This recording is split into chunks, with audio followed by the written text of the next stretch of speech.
Bismillahirrahmanirrahim. Students, my name is Ahmed Nadeem and I am your teacher for statistics.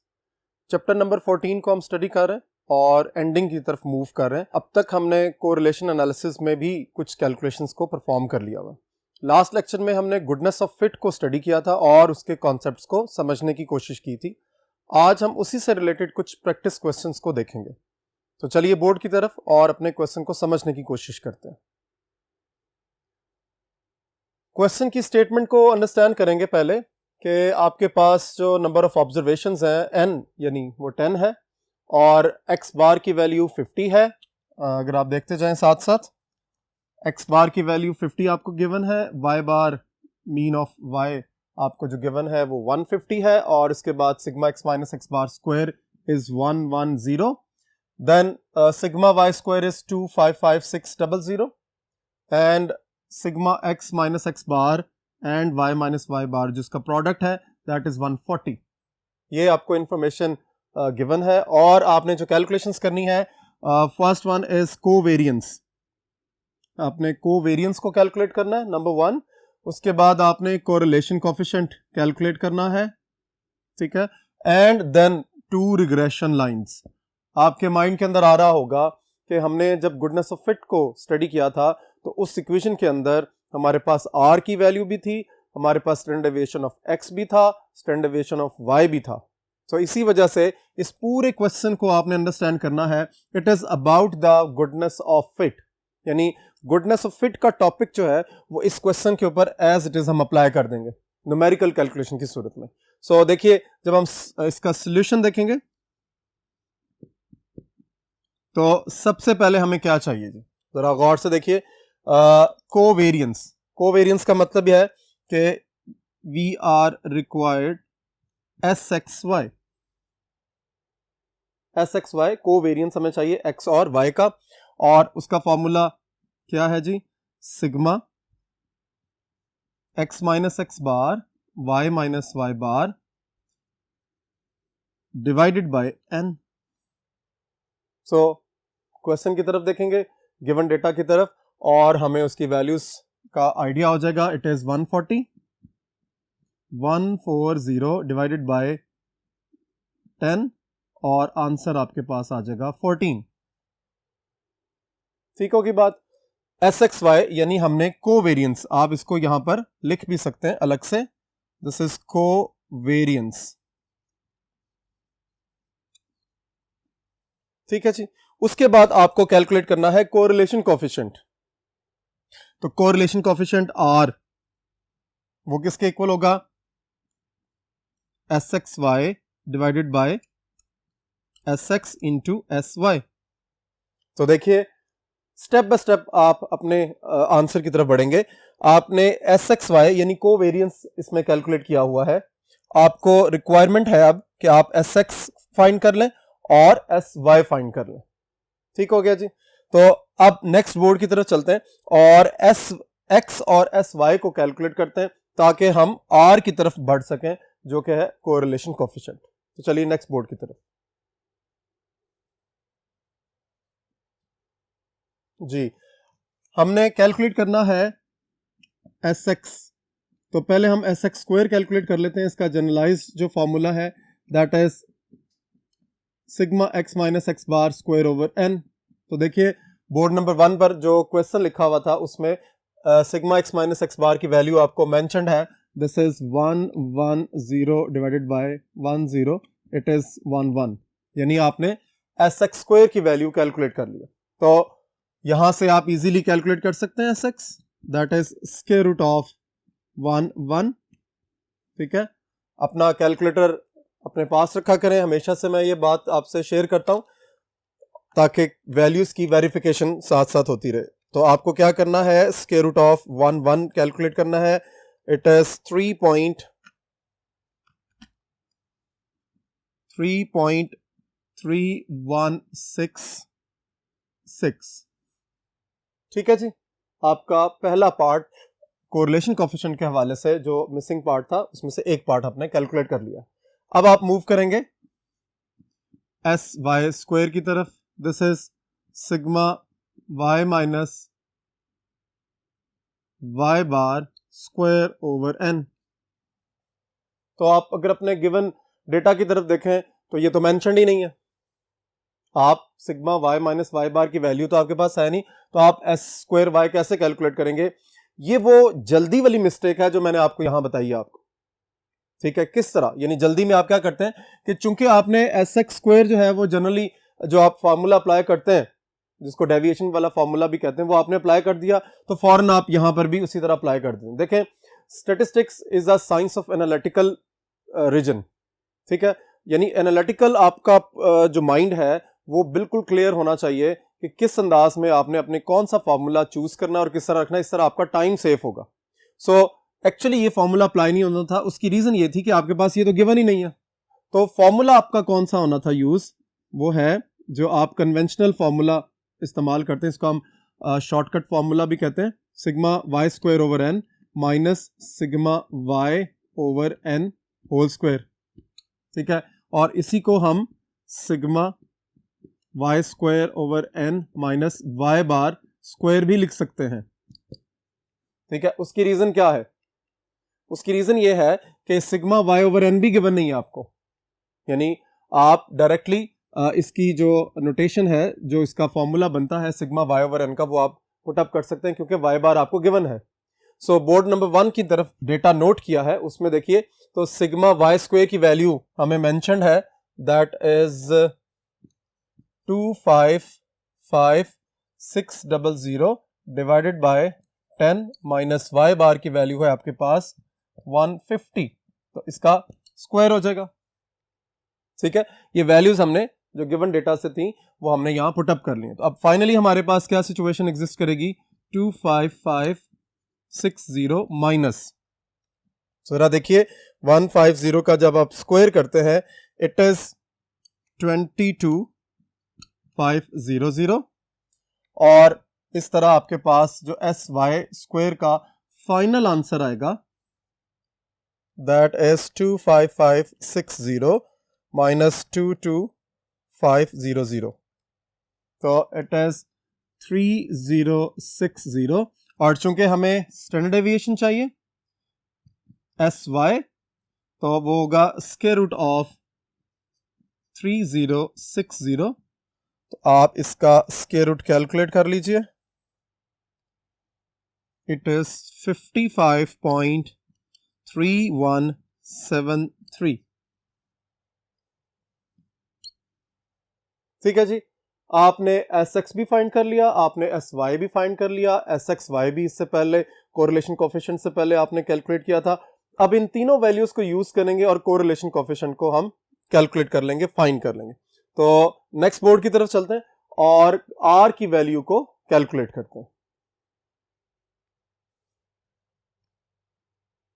जी, अब देखिए S x Y आपने जो calculate किया था बोर्ड नंबर 1 में, दैट वाज 14।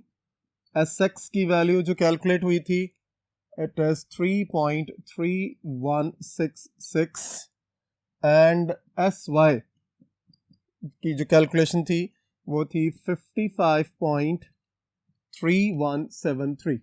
सो ये कैलकुलेशंस आपने कर ली हैं। आप क्या करेंगे, यहां से कोरिलेशन कोफिशिएंट यानी आर की वैल्यू कैलकुलेट करेंगे, S x Y over S X into S Y. देखिए यहां मैंने दोबारा फार्मूला इसलिए लिखा कि आपकी कंफर्मेशन हो सके कि हम किस फार्मूले में वैल्यूज को पुटअप कर रहे हैं। आप यहां पर डायरेक्ट भी पुटअप कर सकते हैं क्योंकि आपके पास पेजेस जो हैं वो प्रीवियस पेज पे आपकी लुक जा सकती है, आप देख सकते हैं। मैंने सिर्फ यहां भी इसलिए लिखा है कि ताकि आपको पता हो कि कौन सी वैल्यू हम कहां पर पुटअप कर रहे हैं। So S x y is 14 divided by Sx is 3.3166 into 55.3173। So इस तरह आपके पास, इसको मैं सेंट्रलाइज कर देता हूं। सो ये है आपके पास कैलकुलेशन और इसका फाइनल आंसर हम देख लेते हैं। 14 divided by 3.3166 and 55.3173। इस तरह आपके पास जो आर का आंसर आएगा दिस इज 0.0763। सो आर की वैल्यू आपने कैलकुलेट कर ली। तो अपनी स्टेटमेंट की तरफ अगर आप देखें तो स्टेटमेंट में हमें सबसे पहले कोवेरिएंस कैलकुलेट करना था एस एक्स वाई, वो हमने कैलकुलेट कर लिया, दैट इज 14। ठीक है, उसके बाद कोरिलेशन कोफिशिएंट था, हमने आर की वैल्यू कैलकुलेट कर ली 0.0763। ठीक हो गया। अब नेक्स्ट हमारे पास है टू रिग्रेशन लाइंस। तो जब हम टू रिग्रेशन लाइंस को स्टार्ट करेंगे, टू रिग्रेशन लाइंस, तो यहां पर गुडनेस ऑफ फिट जो हमने रिग्रेशन मॉडल्स निकाले थे, कैलकुलेट किए थे पिछले लेक्चर में, हम वही यहां पर डायरेक्टली पुट अप करेंगे। फर्स्ट है आपके पास फॉर y ऑन x, ठीक है, और y ऑन x के लिए y hat is equals to y bar plus r into S Y over S X into X minus x bar. Simple आपने क्या करना है, आपके पास जो वैल्यूज गिवन है वो आपने यहां पर सब्स्टिट्यूट कर देनी है। ठीक है जी।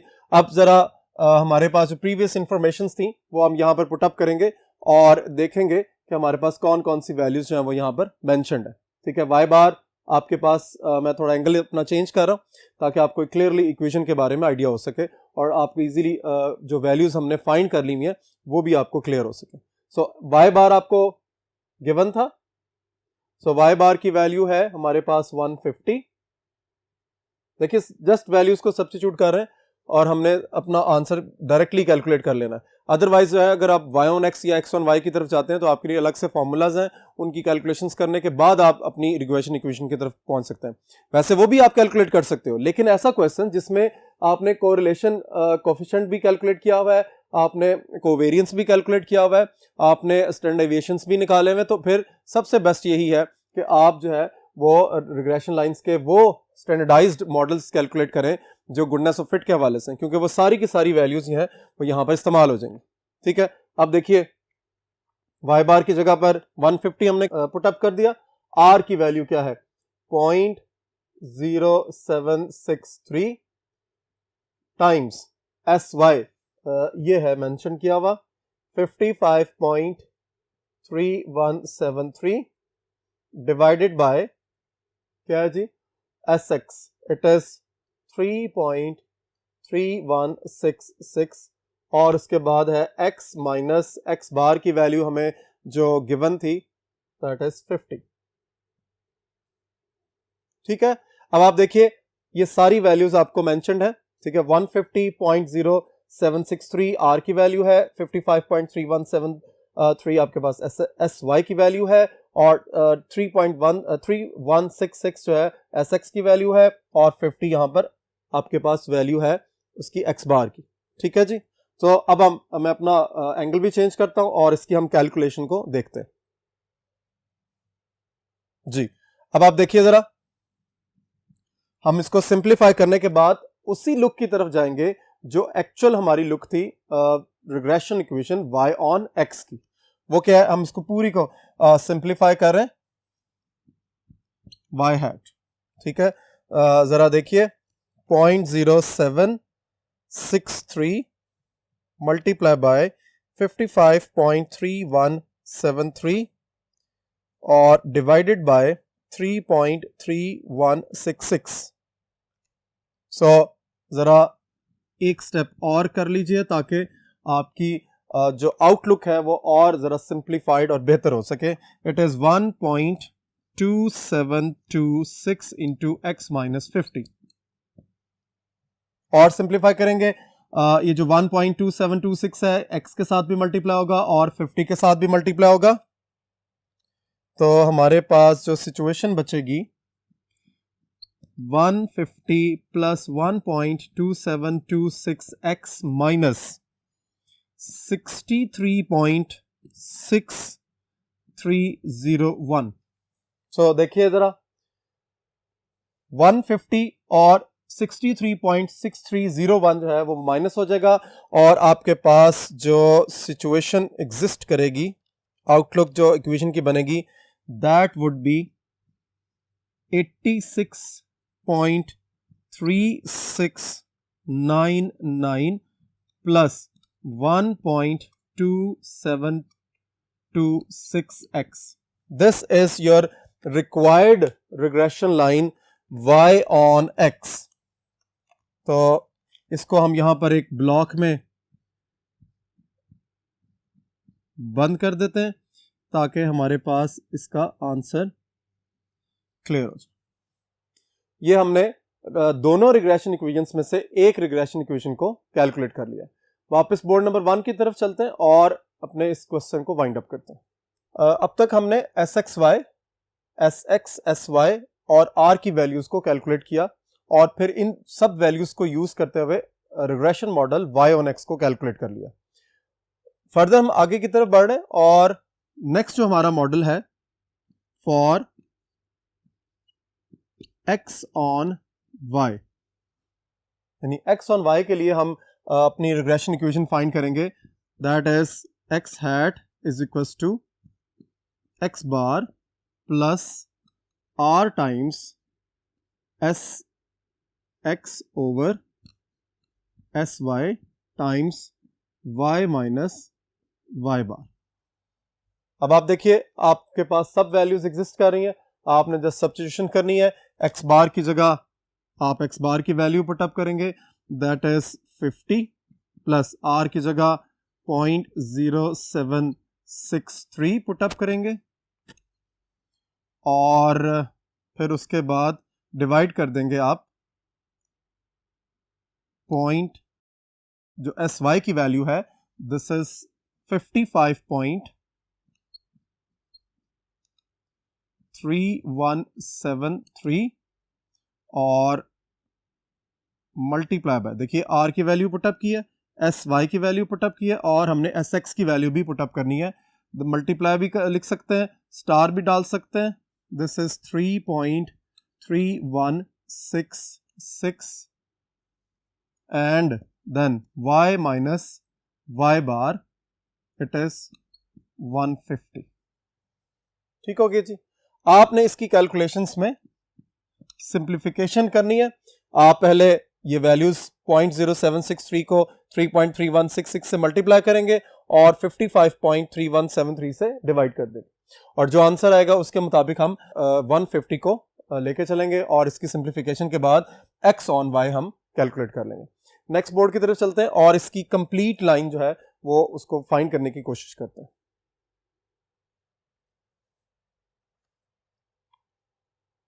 सिंप्लीफिकेशन करेंगे, हम वैल्यूज को पुटअप करेंगे। It is x hat is equals to, हमारे पास 150 था प्लस सबसे पहले हमारे पास r की वैल्यू है 0.0763 multiply by 3.3166 and divided by 55.3173। ठीक है, ये पोर्शन आपका कैलकुलेट हो गया और इसका आंसर है 0.00457। ठीक है, और ब्रैकेट में आपके पास क्या एग्जिस्ट कर रहा है, y माइनस y बार यानी 150 है। ठीक है, ये चूंकि x बार की वैल्यू इट इज 50, सो ये बिल्कुल क्लियरली, अक्सर ये वाली मिस्टेक्स होती हैं, मैं आपको बार बार आइडेंटिफाई करता रहता हूँ कि बाज़ का वैल्यू सेम है, आप जल्दी में अपनी वैल्यूज़ को अगर नहीं देखेंगे तो आपका अक्सर आंसर जो है वो 1 की वजह से भी पूरा का पूरा गलत हो जाता है। सो बी केयरफुल।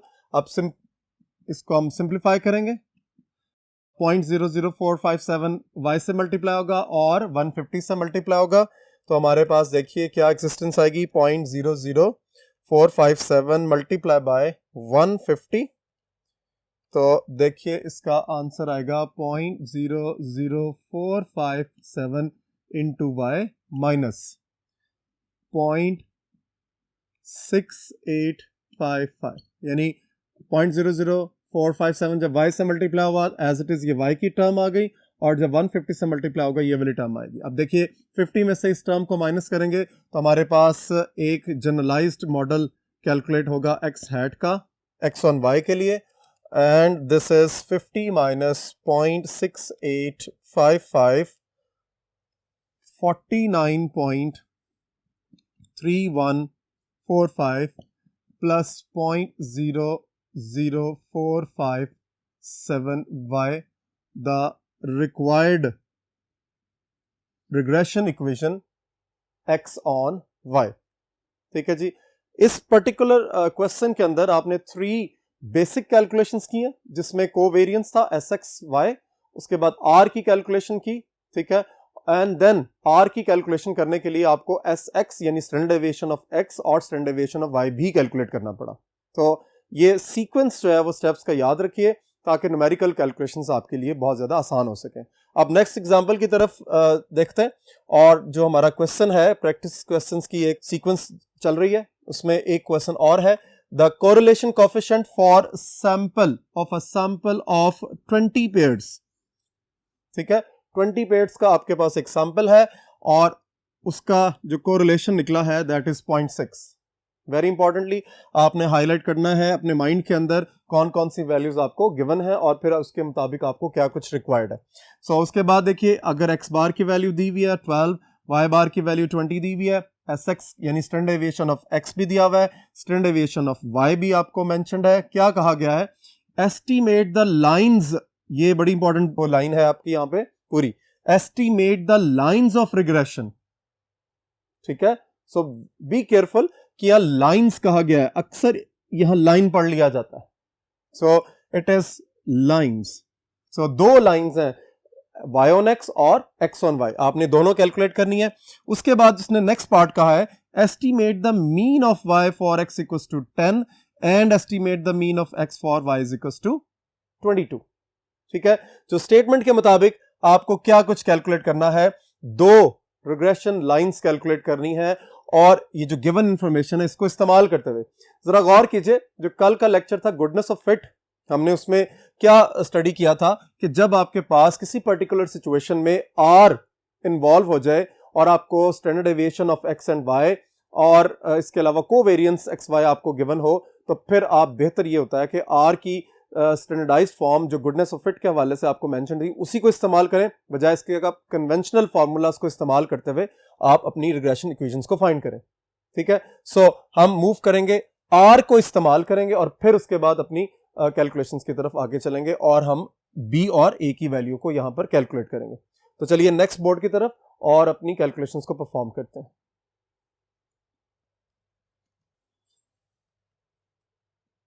जी, हमने रिग्रेशन लाइंस फाइंड करनी है, तो उससे पहले हम अपना स्ट्रक्चर बिल्टअप कर लेते हैं कि रिग्रेशन लाइंस तो हमारी वही रहेंगी. फॉर सबसे पहले वही लिखेंगे फॉर y ऑन x, यानी फर्स्ट लाइन जो हमारी रिग्रेशन लाइन है y ऑन x, जिसमें x is taken as independent variable, तो उसकी जो आउटलुक होगी वो y hat is equals to a y x plus b y x into x. ये तो आपको क्लियर है. अब हम जो हमारी इंफॉर्मेशन है उसको इस्तेमाल करते हुए हम अपनी कैलकुलेशंस को करेंगे, यानी B का कन्वेंशनल फॉर्मूला यूज करने के बजाय हम R की टर्म्स में इसको लेकर चलेंगे. और R की टर्म्स में फॉर्मूला क्या है? R S Y divided by R into S X. R into S Y divided by S x, यानी स्टैंडर्ड डेविएशन ऑफ x. तो देखिए सारी वैल्यूज आपको मेंशन्ड है. जो हमारी स्टेटमेंट थी उसकी तरफ देखकर आपकी वैल्यूज यहां पर पुट अप कर देता हूं. R is 0.6 multiply by S y यानी standard deviation of y is 2 divided by S x यानी standard deviation of x is 1.5. तो देखिए जरा क्या आंसर आता है. 0.6 multiply by 2 divided by 1.5, so it is 0.8. ठीक है जी. उसके बाद a वाई एक्स आपको चाहिए जी. a वाई एक्स क्या है? y bar minus b y x into x bar. सारी वैल्यूज आपके पास मेंशन्ड है. ये तो क्वेश्चन के अंदर मेंशन्ड है और ये आपने कैलकुलेट कर लिया. तो सब्स्टिट्यूट करेंगे वैल्यूज को. y बार जो हमें मेंशन्ड है, गिवन है 20 है.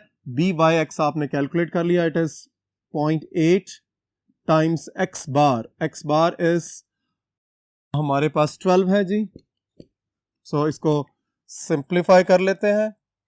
20 minus 0.8 multiplied by 12 and it is 10.4. अब आउटलुक क्या होगी जी y ऑन x की? a की जगह a की वैल्यू लगाएंगे. 10.4 प्लस 0.8 x. ये है जी आपकी first regression equation for y on x.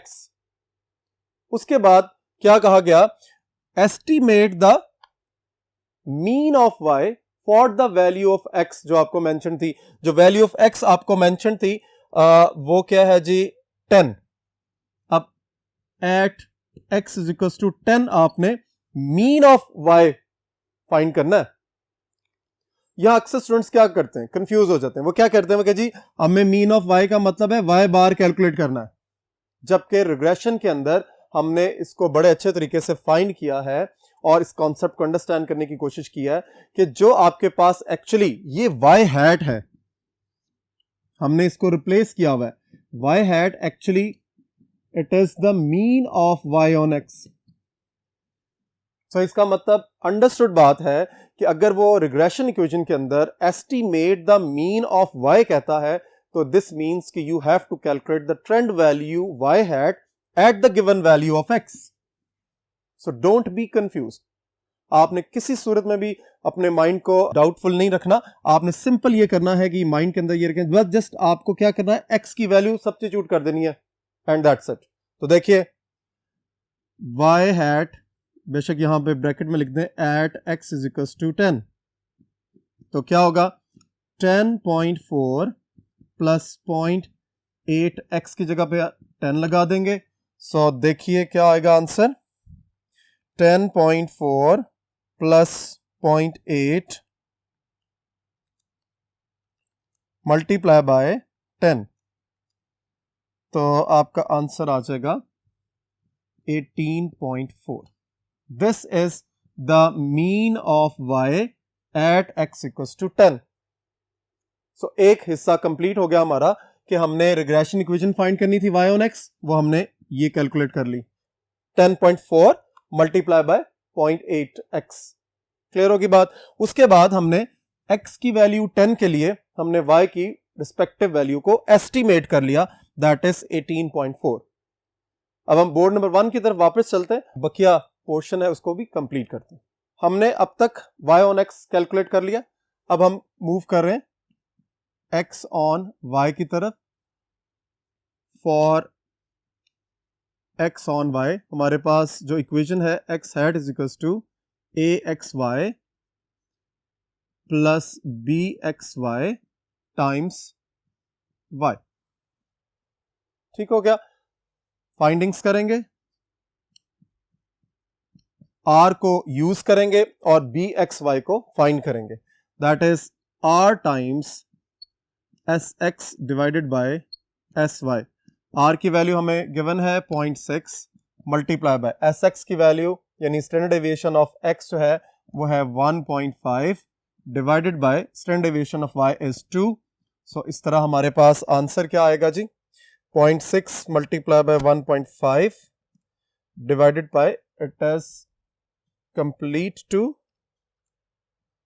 सो 0.45. ठीक है? अब 0.45 आपने कैलकुलेट कर लिया b की वैल्यू bxy, और यहां से हम axy को भी फाइंड करेंगे. That is x bar minus bxy into y बार. तो देखिए x बार भी मेंशन था आपको क्वेश्चन के अंदर, इट वाज 12 माइनस bxy आपने फाइंड कर लिया 0.45 और y बार की वैल्यू हमें क्वेश्चन में जो मेंशन थी दैट इज 20. सो देखिए इसको भी सॉल्व कर लेते हैं. 12 minus 0.45 multiply by 20 it is 3. Hence आपका जो रिग्रेशन मॉडल आएगा x on y, it is x hat is equal to 3 plus 0.45 y. ये आपका दूसरा रिग्रेशन मॉडल या दूसरी equation x on y complete हो गई है. अब आपने at y is equal to, हमने जिसका पार्ट था दूसरा वो ये था, estimate the mean of x at y is equal to 22, यानी 22 के ऊपर आपने मीन ऑफ x कैलकुलेट करना है। तो मीन ऑफ x का मतलब ही ट्रेंड वैल्यू है x हैट, जो ऑलरेडी मैं डिस्कस कर चुका हूं। सो आप क्या करेंगे, x hat is equal to 22 आप पुट अप करेंगे किसकी जगह पर, y की जगह पर, 3 प्लस 0.45 और y, ये y है, देखिए इसकी जगह पर हम 22 पुट अप करेंगे और देखिए फाइनल आंसर आपके पास क्या आता है, 3 plus 0.45 multiply bye 22, it is 12.9। ठीक है जी, दो रिग्रेशन इक्वेशंस आपने कैलकुलेट कर ली। ये मैं साइड पर इसको कंप्लीट कर रहा हूं। y ऑन x आपकी जो इक्वेशन थी that was y hat is equal to 10.4 plus 0.8 x, और जो आपने मीन ऑफ y कैलकुलेट किया था दैट वाज 18.4।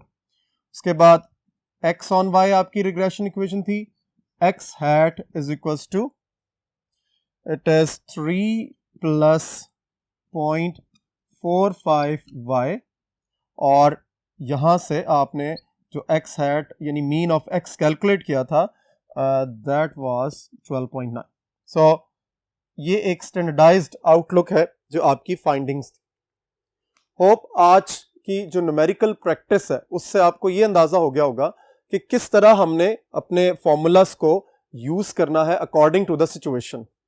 जब भी आपने न्यूमेरिकल क्वेश्चन सॉल्व करना है तो याद रखिए कि जो गिवन डेटा है वो डिसाइड करेगा कि कौन सा फॉर्मूला इंपॉर्टेंट है, और उस लिस्ट ऑफ फॉर्मूले में से किस फॉर्मूले को आप सॉल्व करने के लिए यूज कर सकते हैं।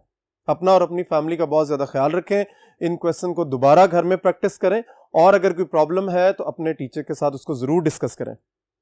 अल्लाह हाफिज, इंशाल्लाह नेक्स्ट लेक्चर में मुलाकात होगी।